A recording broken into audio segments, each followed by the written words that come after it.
ခေတ်ဆိုတာအပြည့်တမ်းပြောင်းနေတာအဲ့ဒါကြောင့်မို့တခါတော့ကတရားဟောတဲ့ထည့်ပြီးတော့ဟောဦးတယ်မြတ်မယဉ်ကျေးမှုဆိုတာပါလေတချို့ကတေဥဇံဆွဲပြီးတော့မြတ်မယဉ်ကျေးမှုတွေပြတ်တယ်နဲ့ပြောတော့ဘာပြောတာလဲနော်မြတ်မယဉ်ကျေးမှုဆိုတာဘာလဲစပင်ကိုပြောရလားစပင်က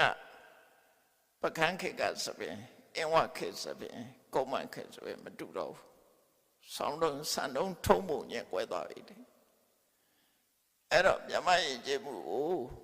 ပကန်းခေတ်ကစတုံးလို့သတ်မှတ်လို့ရှိရင်ခုလူတွေကယဉ်ကျေးမှုပြောင်းနေပြီဟုတ်လားဗမာယဉ်ကျေးမှုပဲရှိတော့လို့ဝဋ္ဌာရောတူသေးလားပဲတူတော့မှာတော့စကားရောတူသေးလားမတူဘူးအဲ့မြမယဉ်ကျေးမှုဆိုတာအဲ့ဒါကိုခေါ်လို့မရဘူးခေါင်းကိုတော့ခေါ်လို့မရဘူးဘုန်းကြီးတို့ရွာငယ်ငယ်တုန်းက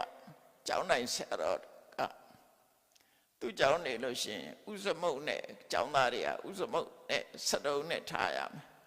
ပိုကေမထားရဘူးပိုကေလို့ခေါ်တဲ့အခုအနောက်တိုင်းပုံစံမထားရဘူးသူကနောက်တော့တယောက်ကစားပြီးတော့အကုန်လုံးစတုံးတွေအကုန်ပြောက်သွားသူလုံးလို့မရအခုလည်းပဲဆက်ယူတို့တချို့ရွာတွေမှာမိန်းကလေးတွေဆိုင်ရင်နဲ့ထားကြတာလေးတွေရှိသေးတယ်တနေ့တော့ပျောက်သွားမှာပဲဒါလေး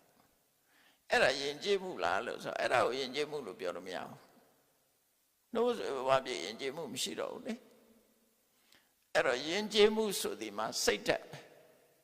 ချိုးသေးကိုင်းဆိုင်တတ်တဲ့စိတ်ဓာတ်သားလေအဓိကကြတယ်ကျန်တဲ့တွေကတော့အဝတ်တွေကပြောင်းမှာပဲလေဝတ်တာလည်းပြောင်းမှာပဲစားတာလည်းပြောင်းမှာပဲနေတာလည်းပြောင်းမှာပဲခေါင်းမွာဆိုရင်လည်းပြောင်းမှာပဲအကုန်ပြောင်းမှာပဲလေအဲ့ဒါတွေကိုယဉ်ကျေးမှုလို့ဆွဲလိုက်လို့ရှိရင်ဗမာပြည်ကလူတွေယဉ်ကျေးမှုတစ်ခုမှမရှိတော့ဘူးပျောက်ကွယ်သွားပြီဗမာယဉ်ကျေးမှုစပါလေအတိချစဉ်းစားစရာကောင်းတယ်ပေါ့နော်အတိချစဉ်းစားစရာကောင်းတယ်